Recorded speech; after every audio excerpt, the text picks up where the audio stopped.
हिंदू जनजागृती समिती आणि शिवसेना आध्यात्मिक आघाडी यांनी घेतली मुख्यमंत्र्यांची भेट। आषाढी वारीच्या काळात मद्य मांसाची दुकाने तात्काळ बंद करण्याचे मुख्यमंत्र्यांचे जिल्हाधिकाऱ्यांना आदेश। रामकृष्ण हरी।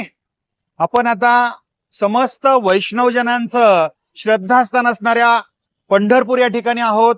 सर्व संतांच्या पालख्या 2 दिवसात या ठिकाणी दाखल होत आहेत आणि या ठिकाणी पंढरपूर शहरामध्ये अनेक ठिकाणी बिअर बार, दारूची दुकानं, मद्यपानची दुकानं चालू आहेत असं लक्षात आलं।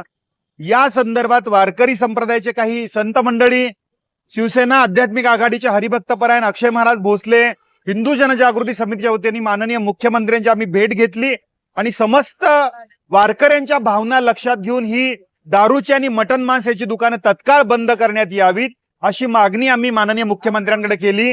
त्यांनी या संदर्भात जिल्हाधिकाऱ्यांनी संबंधित प्रशासनाला तत्काळ आदेश दिल्याचं या ठिकाणी सांगण्यात आलेलं आहे आणि पंढरपुरातली ही सर्व दुकानं तत्काळ बंद करण्यात यावीत अशी मागणी या ठिकाणी आम्ही केलेली आहे। या संदर्भात कारवाईला लगेचच सुरुवात होईल अशी आम्ही अपेक्षा व्यक्त करतो। अशा प्रकारची मागणी वारंवार वारकरी संप्रदाय असेल, हिंदू जनजागृती समिती असेल यांच्या वतीने आम्ही शासनाकडे करत असतो।